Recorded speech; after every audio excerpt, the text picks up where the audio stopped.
Good morning everyone. एक बार फिर से आप सभी का क्रेजी जीके ट्रिक के डेली करंट अफेयर की सीरीज में स्वागत है। आज है अक्टूबर 19 और आज के सेशन में आज के 19 अक्टूबर के सभी करंट अफेयर को यहां पर हम डिटेल में डिस्कस करने वाले हैं। सेशन बहुत ही इंपॉर्टेंट है। एक एक क्वेश्चन, एक एक फैक्ट, एक एक इंफॉर्मेशन बहुत ही ध्यान से सुनिए, आराम से रिलैक्स होकर पूरे सेशन को देखिए। पीडीएफ आपको कहां मिलेगी? क्रेजी जीके ट्रिक के एप्लीकेशन पर, फ्री ऑफ कॉस्ट है, वहां से आप इसे कलेक्ट कर सकते हैं इजीली। ओके, आइए शुरू करें। 19 अक्टूबर के करंट अफेयर में सबसे पहला इंपॉर्टेंट करंट अफेयर देखिए, नोट कीजिएगा सारे फैक्ट।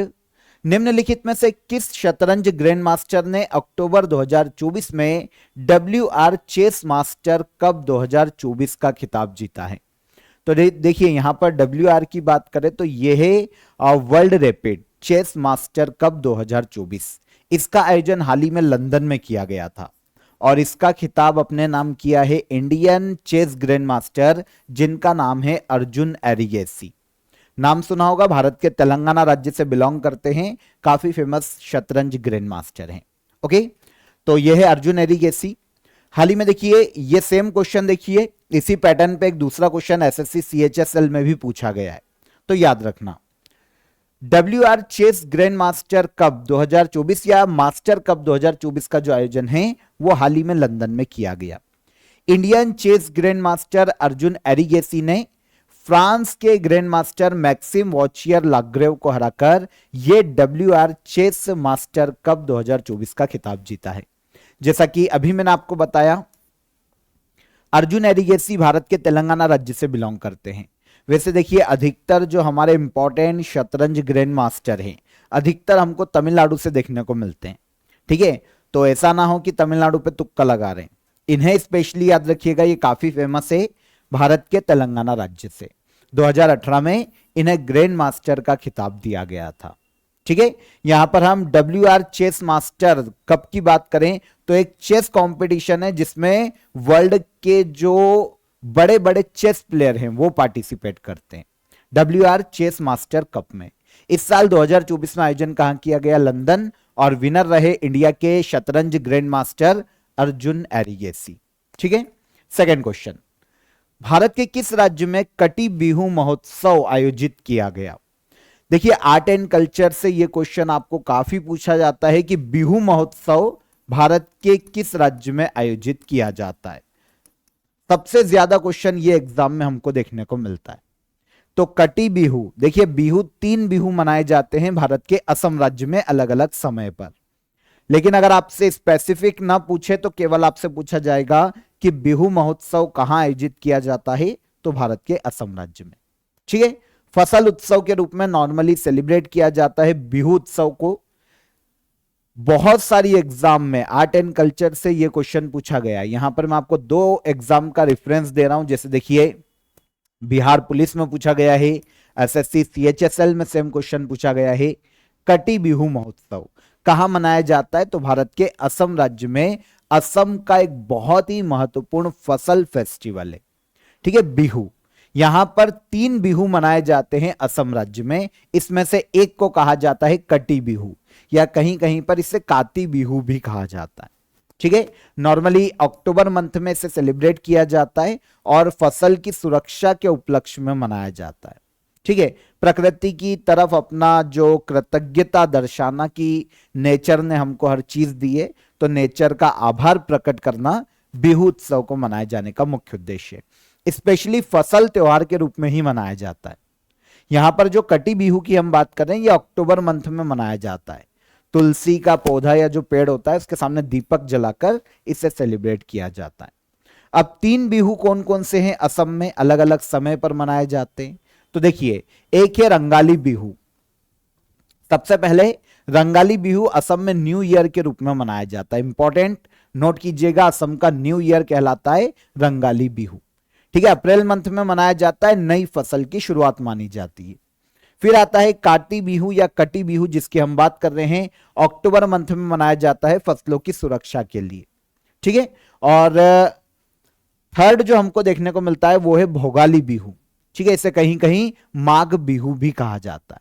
यह मनाया जाता है जनवरी मंथ में, जब फसल कटकर आ जाती है, घर आ जाती है, तो फसल उत्सव के रूप में सेलिब्रेट किया जाता है भोगाली बिहू को।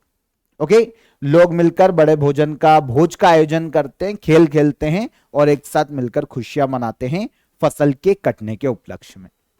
तो ऑल ओवर बिहू पर्व है। आप एक ये पॉइंट भी याद रखेंगे तो आपका काम हो जाएगा। कहां पर? भारत के असम राज्य में, याद रहेगा। नेक्स्ट, सरस आजीविका मेला 2024 का आयोजन निम्नलिखित में से किस शहर में किया गया? सरस आजीविका मेले की बात करें तो इसका आयोजन किया गया है नोएडा में। उद्देश्य क्या है? पहले उद्देश्य समझे कि मेला क्या है। तो देखिए, जो ग्रामीण क्षेत्र में जो उद्यम है ना, नॉर्मली क्या होते हैं? कुटीर उद्योग होते हैं, शिल्प उद्योग होते हैं, है ना, इन सभी को प्रमोट करना, इन्हें डायरेक्ट ग्राहकों तक पहुंचाना सरस आजीविका मेले का मुख्य उद्देश्य। आयोजन किया गया है हाल ही में 2024 में नोएडा में, सरस आजीविका मेला। ठीक है, देखिए यूपीपीएससी यहां पर क्वेश्चन पूछा गया था, पहले भी 2021 का पूछा गया था, तो 24 का भी पूछा जा सकता है। एक ऐसा कार्यक्रम है जिसे मिनिस्ट्री ऑफ रूरल डेवलपमेंट के द्वारा, भारत सरकार के द्वारा आयोजित किया जाता है। मेले का मुख्य उद्देश्य अभी मैंने आपको बताया, ग्रामीण इलाकों में जो छोटे इंटरप्रेन्योरशिप है, जो छोटे छोटे उद्योग बोल सकते हैं वो हैं, जो स्वयं सहायता समूह है ना, जो कारीगर होते हैं, जो हस्तशिल्प होते हैं, हैंडीक्राफ्ट जो होता है, इन सभी को प्रमोट करना और डायरेक्ट ग्राहकों तक इसकी पहुंच को सुनिश्चित करना। एक जगह पर मेला आयोजित किया और सारा शिल्प कला जो है, जो भी उद्यम है ना, जो भी प्रोडक्ट है गांव के उद्यमों के, उन सभी को वहां पर बेचा जाता है। तो यह है सरस आजीविका मेला। आयोजन हुआ है कहां पर? नोएडा में। ठीक है, नॉर्मली 2024 में ministry of rural development, national rural development और पंचायती राज इंस्टीट्यूशन संयुक्त रूप से इनके द्वारा आयोजन किया गया। उद्देश्य आपको क्लियर हो जाता है कि उद्देश्य क्या है? ग्रामीण जो इकोनॉमी है उसको बढ़ावा देना, जो कुटीर उद्योग है उनको बढ़ावा देना, जो शिल्प कला है, जो कारीगर हैं उन्हें रोजगार प्रदान करना, उन्हें बढ़ावा देना, उनका उत्थान करना सरस आजीविका मेले का मुख्य उद्देश्य है।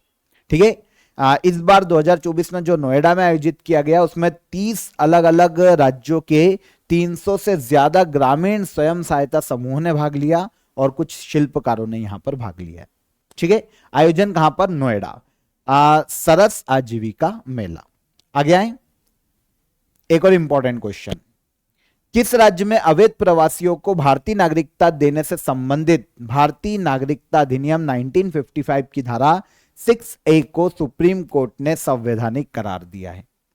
तो हाल ही में सुप्रीम कोर्ट का एक बहुत ही इंपॉर्टेंट वर्डिक्ट आया है ना, जो अवैध प्रवासी हैं उनके ऊपर ये वर्डिक्ट है। और नॉर्मली जो भारतीय नागरिकता अधिनियम है 1955, इसकी धारा 6A को सुप्रीम कोर्ट ने वैधानिक घोषित किया है। और ये जहां की बात हो रही है वो है भारत का असम राज्य। कौन सा? असम। ठीक है, देखिए पॉलिटी में मैंने आपको भारतीय नागरिकता अधिनियम 1955 समझाया है। इसके अलावा आपको पता होना चाहिए कि इंडियन कॉन्स्टिट्यूशन का भाग 2 जो है वो नागरिकता की बात करता है, सिटीजनशिप की। आर्टिकल 5 से लेकर 11 तक के प्रावधान सिटीजनशिप से संबंधित है। मैंने आपको पूरा डिटेल में पढ़ा रखा है इंडियन पॉलिटी में, तो आज के ऑफर ऑफ द डे में भी मैंने इसी को इंक्लूड किया है। इंडियन पॉलिटी का आप बायलिंगुअल कोर्स ज्वाइन कर सकते हैं, सिविल सर्विसेज के लिए भी आपके लिए अवेलेबल है, और वनडे एग्जाम के लिए अगर आप पढ़ना चाहते हैं तो वो भी आपको रिकॉर्डेड फॉर्म में दोनों ही बैच मिल जाएंगे। दोनों की ही लिंक मैंने आपको डिस्क्रिप्शन में दे दी है। बहुत ही डिटेल में मैंने ही आपको यहाँ पर पॉलिटी की क्लास में बहुत ही शानदार तरीके से पूरा पॉलिटी बहुत ही इजी वे में पढ़ाया है, तो आप ज्वाइन कर सकते हैं। नागरिकता, मौलिक अधिकार, आपको सारी इंफॉर्मेशन यहीं पर मिल जाएगी एग्जाम के पॉइंट ऑफ व्यू से। ओके, तो ध्यान से ज्वाइन कीजिएगा सिविल सर्विसेज के लिए और वनडे एग्जाम के लिए। दोनों की ही लिंक मैं आपको डिस्क्रिप्शन में दे देता हूं, वहां से आप जाकर डायरेक्ट अवेल कर सकते हैं। और अगर आपको कोई भी डाउट आता है तो नीचे मैंने आपको एक क्वेरी नंबर दिया है, इस पर कॉल कर लीजिए, व्हाट्सअप कर लीजिए, आपकी क्वेरी सॉल्व हो जाएगी। ओके, आइए हम हमारे क्वेश्चन पर आते हैं। तो असम हमारा आंसर था। पहले तो ये समझिए, देखिए सेक्शन या धारा 6A जो कि भारतीय नागरिकता अधिनियम 1955 है, वो एक्चुअल में है क्या, पहले हम उसको समझेंगे। देखिए 1985 में असम समझौते के तहत इंडियन सिटीजनशिप एक्ट 1955 में जो धारा 6A है वो उसको जोड़ा गया था। ठीक है, विशेष रूप से असम में जो इलीगल माइग्रेंट्स हैं उनकी समस्या को सुलझाने के लिए इसे एड ऑन किया गया था। इसका पर्पस 1966 से 1971 के बीच में जो असम आने वाले इलीगल माइग्रेंट्स है उनको सिटीजनशिप कैसे दी जाएगी उसके लिए एक स्ट्रक्चर ये प्रदान कर रहा है 6A। ठीक है, देखिए असम समझौता 1985 में उस वक्त के जो पीएम राजीव गांधी उनकी गवर्नमेंट और असम के छात्र संगठनों के मध्य में हुआ था और उद्देश्य यही था कि असम में जो बड़ी संख्या में बांग्लादेश के जो माइग्रेंट्स आ रहे हैं उनके लिए नागरिकता का क्या प्रावधान है, उनकी समस्या का कैसे समाधान किया जाए। तो इसके लिए जोड़ी गई थी 6A। अब 6A क्या कहता है, सेक्शन भारतीय नागरिकता अधिनियम का यह कहता है कि 1 जनवरी 1966 से पहले जो लोग असम में आ गए हैं उन्हें इंडियन सिटीजन माना जाएगा। तो सुप्रीम कोर्ट ने बोला भैया हम भी मान रहे हैं कि यह सही है। ठीक है, 1 जनवरी 1966 और से लेकर 24 मार्च 1971 के बीच आए हुए जो लोग हैं असम में रहने की अनुमति दी जाएगी, लेकिन उन्हें नागरिकता पाने के लिए 10 साल तक असम में रहना पड़ेगा। यह हो जाती है धारा 6A। ठीक है, काफी सारे लोग इस धारा को अनकॉन्स्टिट्यूशनल मानते थे कि भैया कोई बाहर से आया हुआ हम क्यों नागरिकता दें। तो सुप्रीम कोर्ट यह मामला जाता है, सुप्रीम कोर्ट में चुनौती दी जाती है इस धारा 6A को कि ये इलीगल है, लेकिन यहां पर जो सुप्रीम कोर्ट है वो लीगलाइज कर देता है और बरकरार रखता है धारा 6A को कि भैया ये जो प्रावधान है धारा 6A में वो लीगल है, वैधानिक है। सुप्रीम कोर्ट ने ये जो वर्डिक्ट दिया है, जो डिसीजन दिया है, एक्चुअल में जो 5 जजों की पीठ बैठी थी उसमें अध्यक्ष थे DY चंद्रचूड़ जो कि चीफ जस्टिस है। ओके, 5 लोगों की पीठ थी और सेक्शन 6A को संवैधानिक जब घोषित किया गया तो ये जो डिसीजन है वो 4-1 के रेशो से पास हुआ। मतलब 4 जज पक्ष में थे और 1 जज इसके विपक्ष में थे। तो ये पूरी तरीके से वैधानिक घोषित किया गया। लेकिन यहां पर सुप्रीम कोर्ट ने एक और चीज जोड़ी है, इसको समझना। सुप्रीम कोर्ट ने यह भी बोला है कि 24 मार्च 1971 के बाद अगर असम में कोई आया है तो वो भैया इलीगल माइग्रेंट्स है और राज्य सरकार, केंद्र सरकार उनकी पहचान करे, पता लगाए और उसके बाद भैया इनको डिपोर्ट करने की प्रोसीजर का भी आदेश दिया। मतलब 1971 के बाद अब असम में जो भी आया है वो इलीगल माइग्रेंट्स है। ओके, तो यहां पर आपको इंडियन सिटीजनशिप एक्ट 1955 मैंने आपको पॉलिटी के कोर्स में समझा रखा है पूरा। ठीक है, यहां पर ज्यादा डिटेल में नहीं जाएंगे, पर मैं आपको बता देता हूं कि इंपॉर्टेंट संशोधन कब कब हुए हैं इस पर्टिकुलर एक्ट में। तो देखिए 1955 में तो असम समझौते के तहत 6A को जोड़ दिया गया था पहली बार, लेकिन बड़ा जो इंपॉर्टेंट अमेंडमेंट माना जाता है वो 1986 में माना जाता है। ठीक है, जब यह प्रावधान किया गया था सिटीजनशिप में कि माता पिता में से अगर कोई भी इंडियन सिटीजन है तो बच्चा भी इंडियन माना जाएगा, उसको इंडियन सिटीजनशिप दी जाएगी। सेम डायरेक्ट इनडायरेक्ट तरीके से इसी के थोड़े प्रावधान को करेक्ट किया गया 1992 में। ठीक है, एक और बार अमेंडमेंट हुआ, फिर 2003 में अमेंडमेंट हुआ जब नेशनल रजिस्टर ऑफ सिटीजन को लागू करने का प्रावधान किया गया। 2005 में फिर अमेंडमेंट किया गया जब OCI कार्ड के माध्यम से कुछ अधिकार दिए गए और लेकिन मतदान करने का अधिकार नहीं दिया गया था जो ओवरसीज सिटीजन ऑफ इंडिया है उन्हें। बाद में 2015 के अमेंडमेंट में इसमें PIO person of Indian origin को भी जोड़ा गया और फाइनली 2019 का आखिरी अमेंडमेंट है सिटीजन अमेंडमेंट एक्ट CAA। काफी विवाद भी हुआ है इस पे। क्या है CAA? ये सबसे इंपॉर्टेंट है। बांग्लादेश, पाकिस्तान और अफगानिस्तान जो हमारी 3 नेबर कंट्री है वहां से हिंदू, सिख, बुद्धिस्ट, जैन, पारसी और क्रिश्चियन इन 6 कम्युनिटी को भारत में सिटीजनशिप प्रदान की जाएगी अगर वो 31 दिसंबर 2014 के पहले भारत आए हैं तो यह अमेंडमेंट किया गया है। यह सबसे इंपॉर्टेंट है, इसी को आपको याद रखना चाहिए। यही लेटेस्ट सबसे ज्यादा पूछा जाएगा। 6 कम्युनिटी है जिन्हें सिटीजनशिप दी जा रही है केंद्र के द्वारा। ठीक है, तो इंपॉर्टेंट हो जाता है, ध्यान रखिएगा। ठीक है, आगे आइए। अगला क्वेश्चन, किस राज्य सरकार ने राज्य के सभी आवासीय स्कूलों और रायचूर यूनिवर्सिटी का नाम बदलकर महर्षि वाल्मीकि के नाम पर करने की घोषणा की है? तो यह स्टेट है कर्नाटका। कर्नाटका गवर्नमेंट ने क्या किया है कि जितने भी अनुसूचित जनजाति के आवासीय स्कूल हैं और राज्य की रायचूर यूनिवर्सिटी, इन दोनों का ही नाम महर्षि वाल्मीकि जी के नाम पर चेंज करने का आदेश दिया है, घोषणा की है कर्नाटका गवर्नमेंट ने। महर्षि वाल्मीकि को तो आप जानते ही हैं, रामायण लिखी है इन्होंने, है ना। संस्कृत के प्रथम कवि माने जाते हैं, आदि कवि के रूप में वाल्मीकि जी को माना जाता है। तो कर्नाटक के सीएम सिद्धारमैया ने घोषणा की है कि राज्य के सभी शेड्यूल्ड ट्राइब जो रेसिडेंशियल स्कूल है, आवासीय स्कूल, और इसके अलावा रायचूर यूनिवर्सिटी, इनका नाम महर्षि वाल्मीकि के नाम पर रखा जाएगा। ठीक है ना। उद्देश्य क्या है भाई नाम चेंज करने का? कर्नाटक में जो ट्राइबल कम्युनिटी है, जो अनुसूचित जनजाति कम्युनिटी है, उनका उत्थान करना, उन्हें पहचान दिलवाना, उन्हें समाज की मुख्य धारा में आगे बढ़ाना, इसका मुख्य उद्देश्य है। तो डिसीजन किसने लिया है? कर्नाटक गवर्नमेंट ने। नई दिल्ली में अंतर्राष्ट्रीय मेथनॉल सेमिनार 2024 का आयोजन किसके द्वारा किया जा रहा है? तो नई दिल्ली में इंटरनेशनल मेथनॉल सेमिनार, इसका आयोजन 2024 में किया जा रहा है नीति आयोग के द्वारा। मेथनॉल के बारे में जानते हैं, काफी जगह केमिकल इंडस्ट्री, ईंधन के रूप में इसका यूज किया जा सकता है। तो इस पर एक इंटरनेशनल सेमिनार है, नीति आयोग ने इससे कंडक्ट कराया है हाल ही में नई दिल्ली में। ठीक है। तो central road transport and highway minister Nitin Gadkari ने नई दिल्ली में इंटरनेशनल मेथनॉल सेमिनार 2024 का हाल ही में इनॉग्रेशन किया। इसका आयोजन हालांकि नीति आयोग के द्वारा करवाया गया। ठीक है। उद्देश्य क्या है? तो मेथनॉल के उपयोग को, यूज को बढ़ावा देना और उसके जो एनवायरमेंट, इकोनॉमिक और एनर्जी से जुड़े जो फायदे हैं उन पर चर्चा करना। ठीक है। रिन्यूएबल एनर्जी के रूप में मेथनॉल का यूज किया जाना, क्या क्या हर्डल आ सकते हैं, कैसे हम आगे बढ़े, मेथनॉल का फ्यूचर क्या है, इन सभी मुद्दों पर यहां पर चर्चा की गई। इंटरनेशनल मेथनॉल सेमिनार 2024 आयोजन नई दिल्ली में। देखिए मेथनॉल के बारे में अभी भी आपको कंफ्यूजन होगा कि ये क्या है, तो समझिए, एक जैविक कंपाउंड है मेथनॉल। अगर इसका फॉर्मूला देखें तो CH3OH मेथनॉल का फॉर्मूला है। नॉर्मली देखिए इसे अल्कोहल, लकड़ी अल्कोहल, कास्ट नैफ्ता, अलग अलग नामों से भी पुकारा जाता है। ठीक है। यूज कहां किया जाता है? सबसे इंपॉर्टेंट तो ये एक रिन्यूएबल फ्यूल के रूप में इसका यूज किया जा सकता है, बायोफ्यूल भी आप बोल सकते हैं, स्वच्छता, हरित ईंधन या फिर ग्रीन फ्यूल के रूप में इसका यूज किया जा सकता है।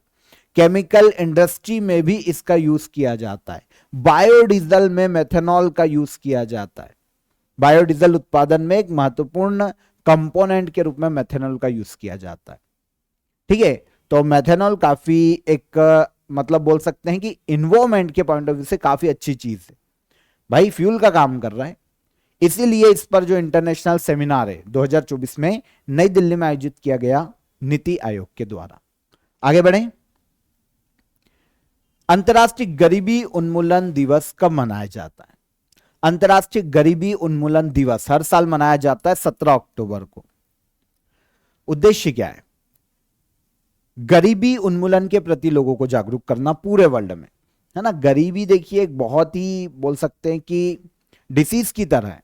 हम ऐसा देख सकते हैं काफी लोग गरीब हैं जिनकी दैनिक आवश्यकताओं की भी पूर्ति नहीं हो पाती, ना उन्हें हेल्थ ट्रीटमेंट सही मिल पाता है क्योंकि पैसों की कमी होती है, और ना भोजन सही मिल पाता है। तो उससे क्या होता है, बहुत सारी अलग अलग चीजें भी गरीबी के ऊपर डिपेंड करती है होना।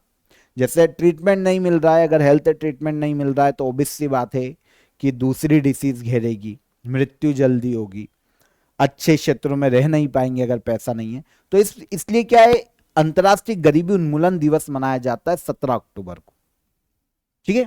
तो डिसीज की तरह मैंने इसीलिए बोला है क्योंकि भाई दूसरी काफी सारी चीजें नेगेटिव इंपैक्ट करती है गरीबी। अब गरीब होना कोई बीमारी नहीं है, ये तो हम भी समझते हैं, पर मैं आपको यह कहना चाह रहा हूं कि दूसरी काफी सारी चीजें हैं जो कि गरीबी के कारण आती है। इसलिए गरीबी को खत्म किया जाना जरूरी है। जितनी भी गवर्नमेंट है वो भी गरीबी को खत्म करने के लिए प्रयास कर रही है।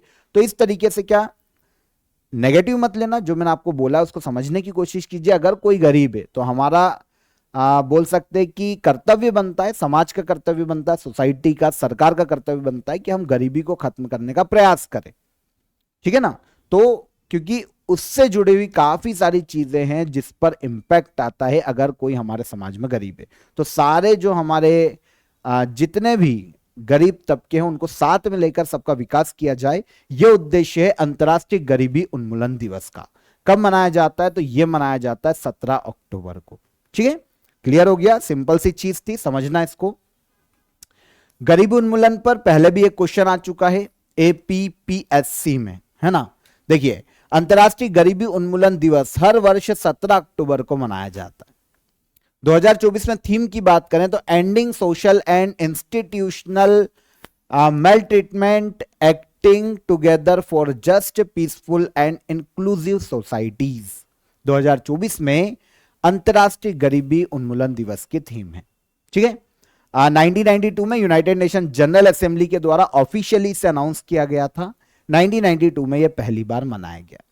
अंतर्राष्ट्रीय गरीबी उन्मूलन दिवस पूरे वर्ल्ड के लोगों को गरीबी के खिलाफ जागरूक करना, है ना, और पूरे लोगों को साथ लाकर ऐसे प्रयास करना कि भाई गरीबी को हम मिलकर खत्म करें, चाहे समाज हो, सोसाइटी हो। यह मुख्य उद्देश्य है अंतर्राष्ट्रीय गरीबी उन्मूलन दिवस को मनाए जाने का। डन हो जाता है, आगे आइए। किस अंतर्राष्ट्रीय संगठन ने वर्ल्ड एनर्जी आउटलुक 2024 रिपोर्ट जारी की है? तो आपको इजीली नाम से समझ में आ जाना चाहिए कि वर्ल्ड एनर्जी आउटलुक 2024 रिपोर्ट को इंटरनेशनल एनर्जी एजेंसी के द्वारा जारी किया गया। देखिए, इस रिपोर्ट में रैंक नहीं होती है, केवल रिन्यूएबल एनर्जी के लिए वर्ल्ड ने मिलकर कितना काम किया है, हम कितना आगे बढ़े हैं, है ना, परंपरागत ऊर्जा स्रोत को किस देश ने कितना स्पीड से छोड़ा है, एनर्जी ट्रांजिशन जो हो रहा है कितना स्पीड से हो रहा है किस देश में, इन सभी चीजों को कैलकुलेट करता है international energy agency world energy outlook report में। 2024 की हाल ही में रिपोर्ट जारी की गई। पहले भी देखिए एसएससी में क्वेश्चन पूछे गए हैं, तो आपको याद रखना चाहिए।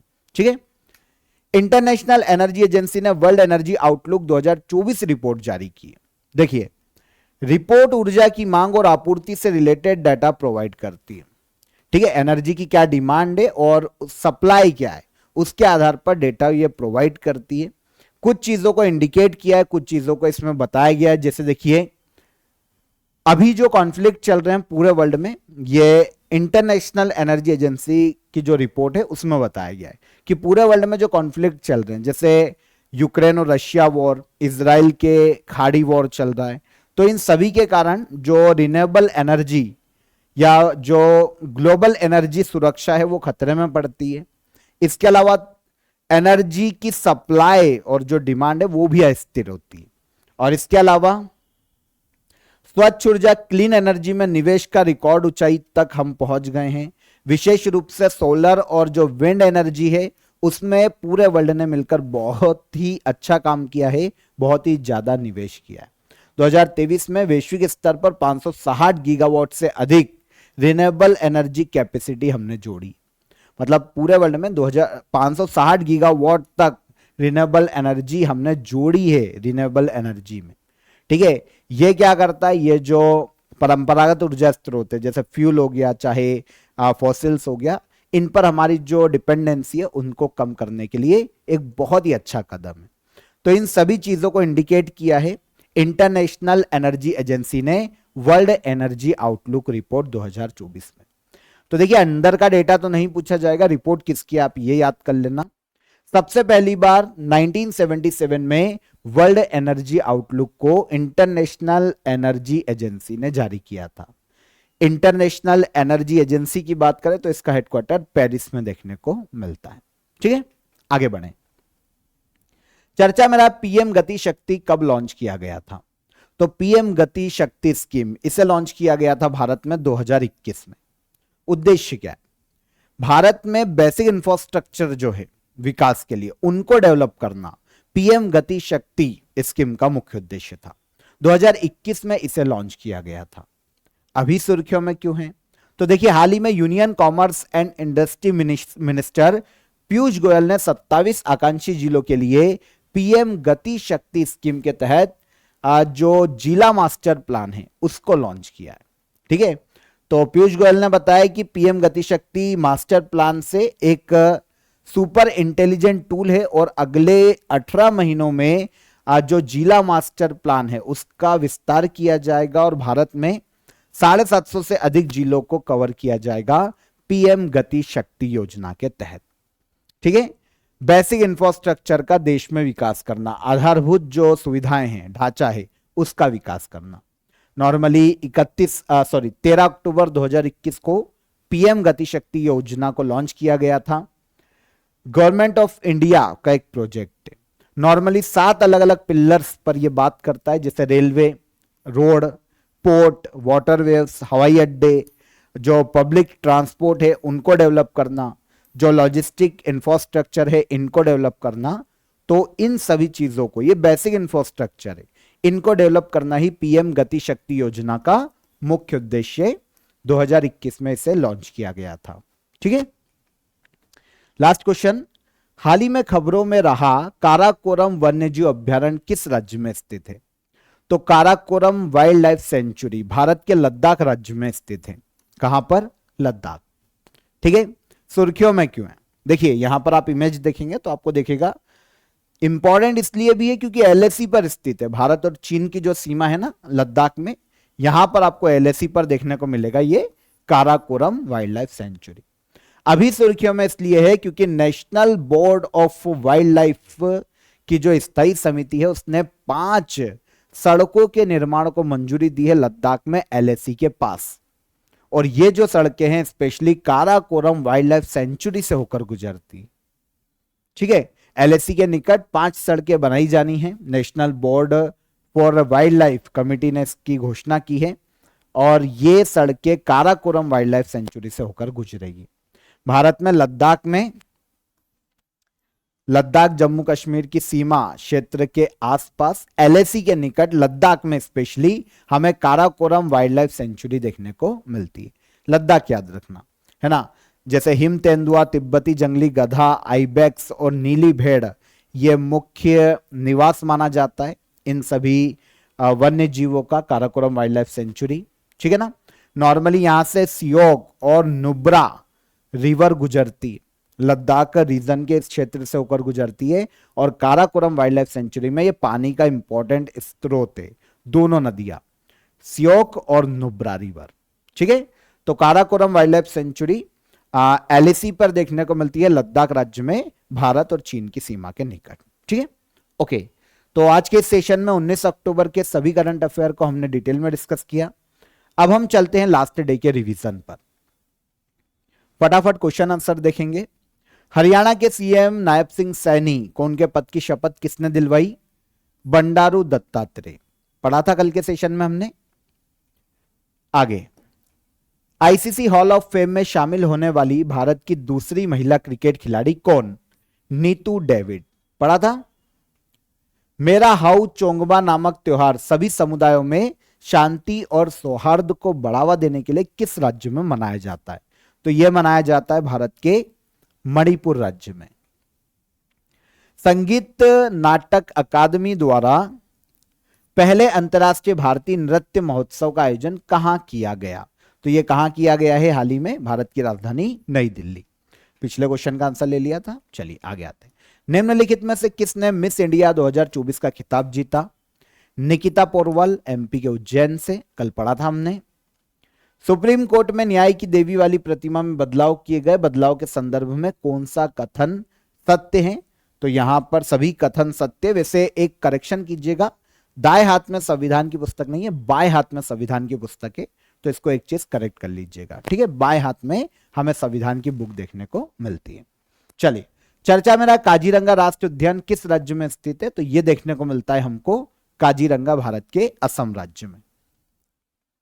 अक्टूबर 2024 में किस देश ने राष्ट्रपति द्रौपदी मुर्मू को राजनीति विज्ञान में मानद डॉक्टरेट की उपाधि से सम्मानित किया है? तो किसने किया है भाई? अल्जीरिया ने। निम्नलिखित में से किसने संयुक्त राष्ट्र नॉनसेन शरणार्थी पुरस्कार 2024 जीता है? तो यह जीता है सिस्टर रोसिता मिलेसी। कहां से? ब्राजील। भारतीय सेना द्वारा लद्दाख में स्थित काक्सर ब्रिज का नाम बदलकर किसके नाम पर किया गया? तो यह किया गया है कैप्टन अमित भारद्वाज सेतु। ठीक है, तो ये सारे क्वेश्चन लास्ट डे के सेशन में हमने कवर किए थे। अब आ जाइए आज के क्वेश्चन ऑफ द डे का आंसर बता देता हूं आप सभी को। बांधवगढ़ नेशनल पार्क भारत के किस राज्य में स्थित है? तो यह देखने को मिलता है मध्य प्रदेश राज्य में। ठीक है, पूरे भारत में सबसे ज्यादा बाघ घनत्व वाला नेशनल पार्क है बांधवगढ़ नेशनल पार्क। किलिमंजारो किस महाद्वीप की सर्वोच्च चोटी है? तो अफ्रीका महाद्वीप की सर्वोच्च चोटी है किलिमंजारो। जिब्राल्टर जल संधि किन दो महाद्वीपों के मध्य देखने को मिलती है? तो जिब्राल्टर जल संधि जो कि भूमध्य सागर के पश्चिम में देखने को मिलती है, अफ्रीका और यूरोप के मध्य में है। ठीक है, तो ये तीनों क्वेश्चन के आंसर हो गए। अब आज के क्वेश्चन ऑफ द डे देख लीजिए। बैकाल झील किस देश में स्थित है? किस देश की राजधानी को फैशन की नगरी कहा जाता है? और सुप्रीम कोर्ट के पहले मुख्य न्यायाधीश कौन थे? तीनों ही क्वेश्चन का आंसर कमेंट में कीजिएगा। सेशन कैसा लगा ये भी बताइएगा। सेशन पसंद आया हो तो वीडियो को लाइक और शेयर कर दीजिए, चैनल को सब्सक्राइब कर लीजिए। कल के सेशन में फिर मुलाकात करेंगे नए करंट अफेयर के साथ। तब तक अपना ख्याल रखिए। जय हिंद, जय भारत।